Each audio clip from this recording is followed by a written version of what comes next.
Yes, magandang umaga po, Olonga po. Ngayon po ay araw ng Martes, araw ng Sangguniang Monitors. April 7 na po tayo, 2015. Ito po ang inyong konsehal, ang inyong Friendship, Edith Piano. Yes, at ito naman po si Friendship, Ted Marzan Estrella. Siyempre, partner, katatapos lang ng Yes, Holy Week. Oo, medyo ilang sessions pa tayo nawala o ilang meeting tayo nawala. Isa lang, Friendship. Oo, at bukas, 8 yes, oo. a.m. tayo, 8 a.m. yung ang ating session sa Sangguniang Ayan. Paglunsod ng Olonga po dahil Friendship, dati usually kasi 1 o'clock talaga yung ating Yes, session oo. pero bukas po ay 8:30 ata o 8 mismo, Yes. exacto yung ating session sa Sangguniang Paglunsod ng Olonga po dahil Friendship. Oo, dahil yung sa Gordon College, di ba? Ayan, 1 o'clock. oo, yung So, graduation. kailangan nandoon na tayo. At ang guest Oo. daw nila ay si Miss Corina Sanchez. Wow, Corina Sanchez sa commencement exercise ng Gordon College. Pang ilan na ba to, Friendship? Pang 13 na, no?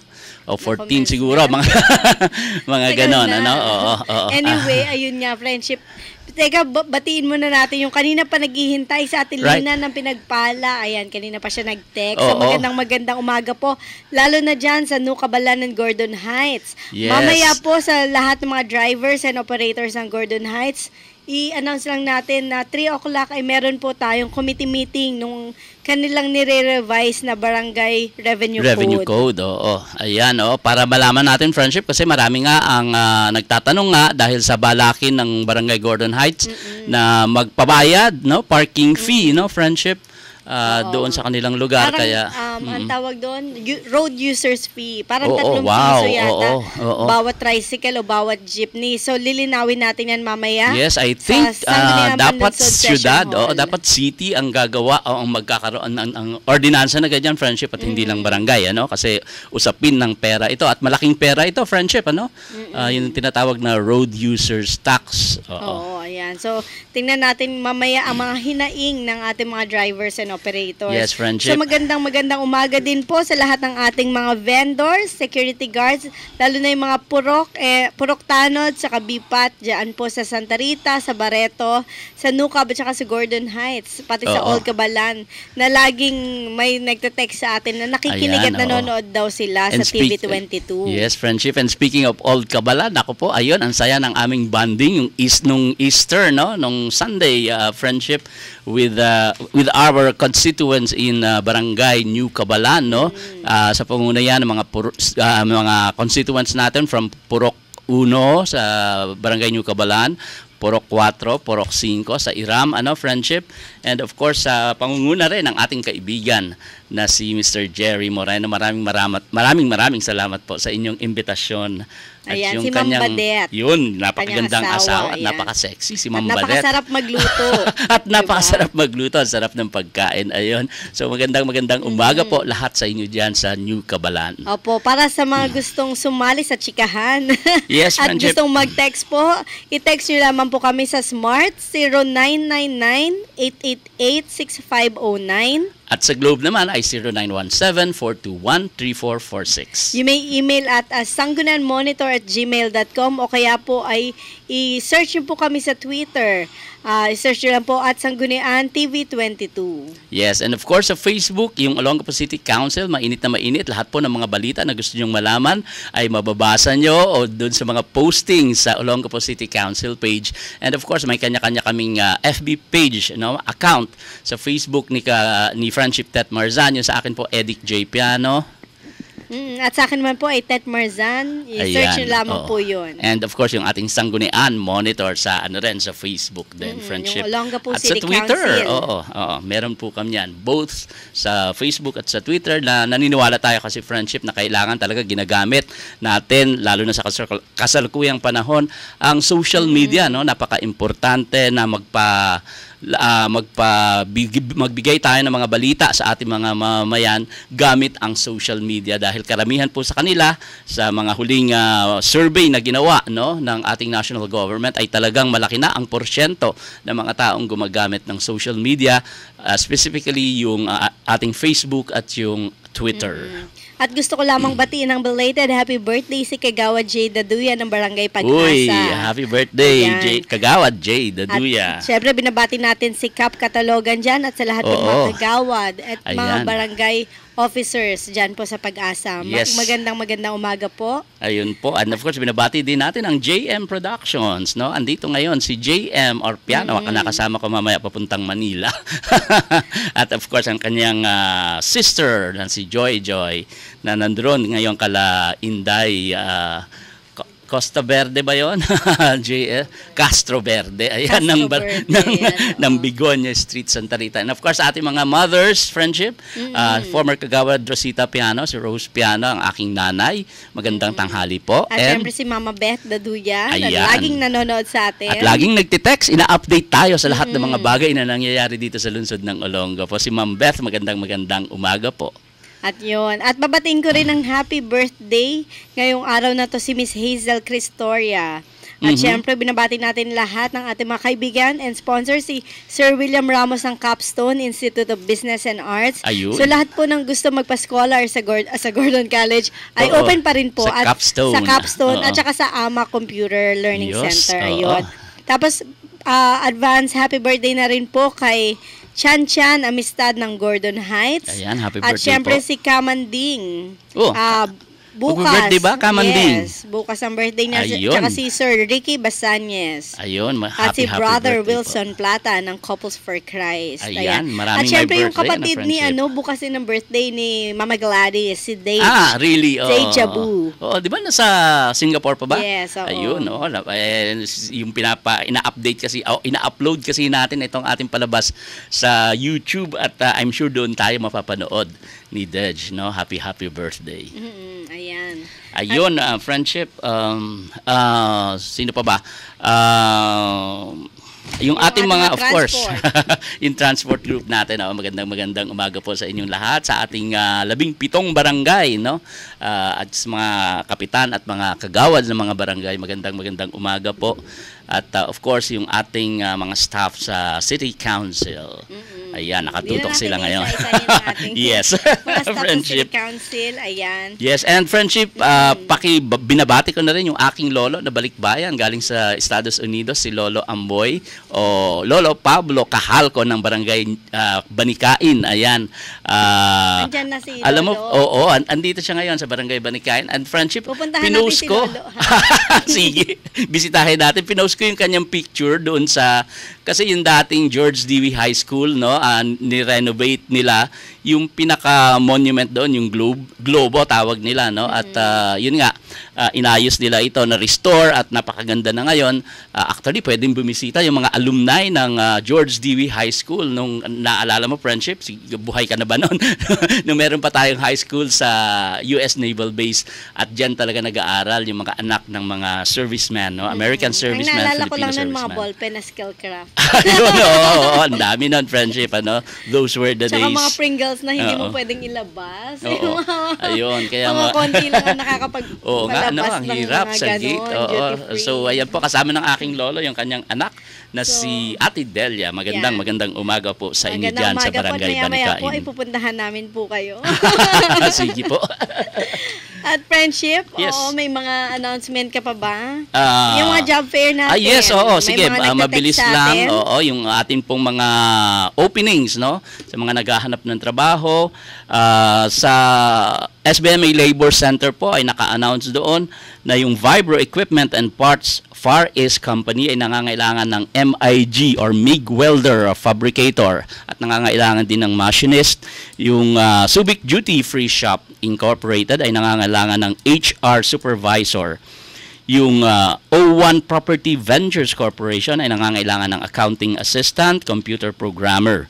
Yung Printing Images CTC Incorporated ay nangangailangan ng production worker, chemist, customer service, and sales marketing representative.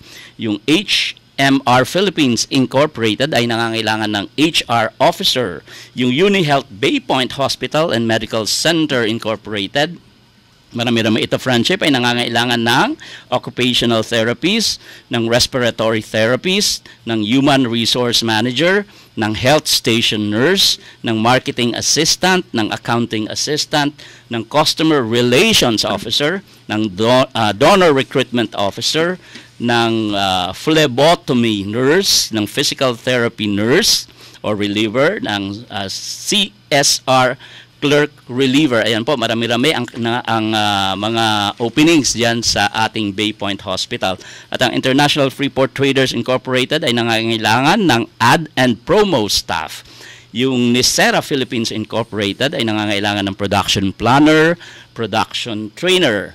At yung IDES Interactive Technologies Incorporated ay nangangailangan naman ng hardware and software maintenance, network administrator. At yung Grain Pro Philippines Incorporated ay nangangailangan ng production manager, ng quality management, system engineer. Yung Velocity Web and Computer Services ay nangangailangan ng Philippine Web Programmer o PHP Web Programmer. Ang Velocity Web and Computer Services din ay nangangailangan ng graphics, web designer, and lastly, friendship, yung Nisera Philippines Incorporated ay nangangailangan naman ng production trainer at production group leader. Ayan po, marami-rami ang mga job openings. So puntahan nyo po yung ating Subic Labor Center at nakapaskil po yan, and of course yung ating subicjobfair.com. Ayan po, para sa mga detalye ng mga openings na yan. So friendship. Ayan, ayun. friendship. So, after your announcement, siguro ay talakayin na natin itong mga Yes. for session tomorrow. Yes, friendship, go ahead. So, 8:30 bukas ang ating Sangguniang Panunsod session. Maaga. Nasa third reading. Ito pong ating sponsored by City Councilor Noel Atienza, an ordinance granting the application for the establishment, management, operation, and maintenance of the cockfighting within a licensed cockpit arena and thereby cause the issuance of franchise to the applicant subject to compliance to existing laws, rules, and regulations. In other words, friendship? Ayan. Friendship, third reading. So, anong gagawin dyan? Yung bang sinasabi, di ba nakita mo nga nung na-scrutinize natin yung ordinansa na yan, ay dapat linggo lang pwedeng magpasabong. Yan ang nakalagay dyan, di ba, friendship? Yes, Linggo lang at hindi at bawal doon sa mga special holidays, no? Magpasabong dyan sa lugar na yan. At nung tinanong nga natin yung operator niyan, sabi niya, kung linggo lang, hindi ko na itutuloy. Pero, ayun, natignan natin kung anong mangyayari dyan, friendship, no? Dahil marami talaga yung mga taong bayan, yung ating mga kababayan na ayaw dyan sa sabong, at yung ating mga pari, no? Yung mga tao sa simbahan ay nagpahayag na po ng di nila pagsang-ayon dyan sa pagtatayo ng permanenteng sabungan dito sa lungsod ng Olongapo. Kaya malaking usapin ito at hinihintay natin, friendship, no? Kung aaprubahan o pipirmahan ito ng ating city mayor o i-veto niya, no? Itong panukala na to. So yan ang abangan natin at tignan natin dahil marami na akong naririnig, friendship, na talagang yung ating mamamayan ay gumagawa na ng paraan para hindi matuloy itong permanenteng sabungan dito sa lungsod ng Olongapo. Yes. At para naman po sa ating third reading, second item, draft ordinance number Ordinance number 2014-0-24, an ordinance requiring public motor vehicles, particularly public utility vehicles like jeepneys and buses, transporting passengers. Actually, ito hindi nila nabago yung title, di ba? Pinabago an natin yan. An ordinance requiring public motor vehicles such as public utility like jeepneys and buses na to for transporting passengers to and from Olongapo to reserve seats for pregnant women, senior citizens, and persons with disability or PWD, and indicate priority and exclusive seating for such persons. So ito ay hindi updated yung ating Ma'am, title. Tomorrow i-question ko na lang to kasi nagkaroon na to ng bagong title. Right, friendship. At pero dito, ang sinasabi lang, i-prioritize natin ang ating mga senior citizen, PWD, and pregnant women. Actually, national law naman yan, friendship, di ba? Itong, no, yung mga batas na kumikilala sa karapatan ng ating mga PWDs, ng ating senior citizen at ng pregnant women.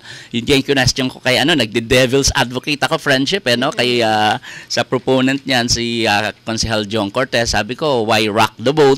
Kasi kung mukhang hindi naman talaga problema dito yan sa lungsod ng Olongapo, friendship, sa akin, tingin ko, at wala naman talaga mga major na reklamo ang ating mga mamamayan, lalong-lalo na yung ating mga senior citizen, yung ating mga buntis, at kasi nagkukusa, no? Kung minsan, friendship, yung mga batas yung batas pang tao, kung minsan nagkukusa na yung ating mga mamamayan dyan, halimbawa, nakita nila na papaakyat yung buntis, ay kusa silang umuusog, o yung matanda na papasok, masasakay ng jeep, ay kusa silang umuusog at binibigyan talaga nila ng priority doon sa malapit sa pintuan na upuan, friendship.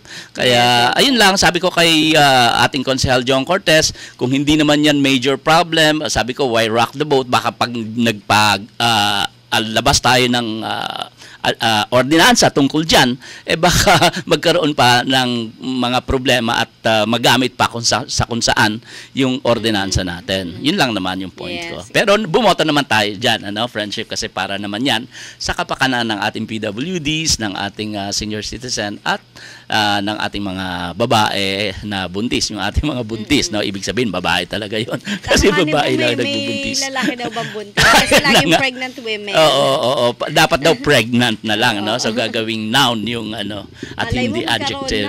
Alam mo naman ng siyensya, diba? The science. Nako. Diba? Anyway, Himala. For second reading naman to, malamang to for approval na. Itong draft ordinance number 2015 R-08, a resolution authorizing the city mayor to enter and sign a MOA with for and on behalf of the city government of Olongapo with the Colorview CATV Inc., represented by Miss Julieta A. Pabustan regarding the broadcast or cable cast services over Colorview's cable televised system. Ayan, may controversy ba dyan, friendship? Oo, wala naman actually, pero ang nakalagay dun sa MOA, meron 16 non-cumulative hours per month na ipapalabas ang Colorview CATV at para sa public service and shall be broadcasted on each of the first 4 Saturdays of every month for 4 consecutive hours from 8 a.m. to 12 noon and yun sa Saturday slot. But anyway, sige, pag-aralan pa natin yan, friendship, bago natin tuluyang aprubahan yan. And binabati na rin natin yung ating SBC dahil sa pagkakalam ko, friendship, ay malapit na rin tayong mapanood sa CATV, Ayan, ilang araw na lang po yung hihintayin at yung Sangguniang Monitor, yung Bigwas, at yung ilang pang programa dito sa SBC TV 22 ay mapapanood nyo na po sa CATV. Sa ngayon ay sa antenna channel lang tayo napapanood, friendship, Kaya yung ating mga mamayan sa kabundukan, mas marami sa kanila ang walang CATV at sa antena lang talaga sila, yun yung kanilang gabay sa panonood nila. At tayo ay parati nilang binabate diyan sa mga ating mga kababayan, lalo na diyan sa mga bundok dito sa Olongapo. Okay, friendship. So sa first reading naman natin, ang nadagdag lang, etong unang-una yung sa kay Councilor Edna Ilane, a resolution authorizing the city mayor to enter and sign a MOA with concerned national government agencies for the implementation of the projects under the bottom-up budgeting fiscal year 2015. So ito yung generic, ito yung pinagpipilitan nila last session natin na gawin ng generic yung ating draft resolution. So bukod dyan, meron pa tayong draft resolution number 2015 R-29, a resolution authorizing the city mayor to enter and sign a MOA with the Media Archives Philippines Incorporated or MAPI for and on behalf of the James L. Gordon Memorial Hospital with regard to teleradiology services and digitalization of radiology procedures project. Ayun, So sa radiology naman to. So pag-aralan din natin ang mga friendship, MOA. Dahil nga, kung minsan pag hindi natin pinag-aaralan yan, may mga kung ano-anong nakasabit yan, At friendship, o buti naman ay nakasingit. finurse reading nila, wag Oo. lang sigurong i-urgent na naman dahil last session, kung matatanda mo, friendship, ako yung nagsalita dun sa isang staff ng mayor's office na dating staff din naman ng City Council na meron tayong deadline sa ating mga first reading at iba pang Correct. agenda, 'di ba? Na sana ay irespeto naman ng ating city mayor ang mga deadlines, policy, natin. internal rules ng Sangguniang Panglungsod Yes, ng oo. Olongapo at hindi yung basta na lang, hindi pa natin nababasa, gusto nila agad in-urgent at ipinapapasa sa Sangguniang Panglungsod. Hindi po ganyan ang proseso sa Sangguniang Panglungsod ng Olongapo. Kailangan po lahat ng mga panukala na ibinibigay sa Sanggunian ay pinag-aaralan ng bawat konsehal at hindi basta-basta nagpapadikta lang sa kung ano ang gusto Alam ng mo, mayor. friendship, naanong ko nga naalala ko talaga yung sinabi ni Yes, Councilor friendship. Atienza nung first meeting natin, yung lahat Oo. tayong councilors nandun, sabi niya, huwag kayong mag-alala, wala naman kasing ipapa-urgent ng ating city mayor. Pero, Ano tingnan ka? mo naman, every session, di ba, may sinisingit, tapos merong pinapa-aprubahan agad kahit hindi pa nga natin nababasa yung ating mga draft resolution and Eksakto, friendship, ordinance. no? At nung naging guest nga natin, yung isa sa mga staff ng City Mayor, si Joy, no? Sinabi niya na wala daw silang mga bagay na hindi ipinapadaan sa Sangguniang Panglungsod ng Olongapo. So lahat daw ay ipinapadaan nila sa lungsod ng Olongapo. Nagtataka lang tayo, friendship, kasi marami tayo. Siguro sa mga susunod na programa natin ay isa-isahin natin yung mga bagay na nangyayari dito sa lungsod ng Olongapo na hindi dumaan sa Sangguniang Panglungsod ng Olongapo. Marami po yun at iisa-isahin namin yun, friendship. Yes, Ayun. oo, ayan. Friendship, alas 12 na naman. Yes, oo. At kagabi ba, friendship, ay nakapanood ka ng Bawal ang Pasaway?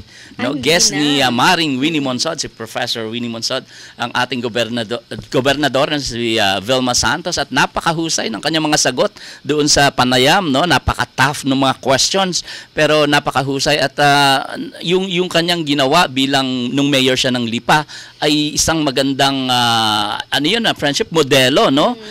Para sa mga nagbabalak na maging mayor ng lungsod ng Olongapo, yung mga maging Ayan, contemporary, yung mga incumbent mayor, no? Ay malaking matututunan. Yun yung hindi pa nakikilala ng karamihan Talaga. dito sa Pilipinas, friendship, no? Yung pagiging mahusay na public servant ni Vilma Santos. Ang mas kilala kasi siya bilang mahusay na aktres ng Oo pelikulang nga. Pilipino. Ayun. Kung may part 2 yun, friendship, dahil sa ganda ng interview niya, no, ay ginawa ng part 2 ng Bawal ng Pasaway itong interview niya kay Anong oras yun, Gobernadora. friendship? Tuwing Lunes, 10 o'clock o 10:30 ng gabi. So yun yung napanood ko, no, na Sige, share mo tiyempohan yung natin link kagabi. ng YouTube. Yes, niya. i-share ko yan sa Sige. ating Facebook. Ayan, friendship, meron pa? Wala ka bang mga text ngayon? Siguro may Oo, 5 kaya minutes lang- pa tayo? O Sa ready na susunod ba? na lang. Sa susunod Oo, na lang. oo. Ayan, oo. At ayun po, again, maraming salamat po sa inyong friendship. Buwan ng April ngayon, buwan ng ating anibersaryo ng Sangguniang Monitor. So mag-iisang taon na po ang Sangguniang Monitor at kami po ay nagpapasalamat sa lahat ng inyong suporta sa pagtangkilik nyo sa Sangguniang Monitor sa aming dalawa ni Friendship Tet Marzan. Nang dahil dyan po ay umabot na kami ng isang taon dito sa SBC TV 22 at sa DWGO. At syempre, April 9 ay holiday na naman, di ba? Araw ng Kagitingan. Yes, friendship. Pero oo. abangan nyo po kami sa Friday. So may programa po tayo, 11 a.m. to 12 noon. Ayan. Again, sa lahat po, magandang tanghali and happy eating. Eat Bulaga time, friendship. So maraming salamat po. Olongapo is worth fighting for. God bless Olongapo and Godspeed Olongapo. Ito po ang inyong Friendship Edic Piano. At ito naman po si Friendship Tet Marzan Estrella. Nagpapasalamat po sa lahat ng mga nanonood. Abangan Oo. nyo po ulit kami. Dito sa Sangguniang Sangguniang Monitor. Monitor.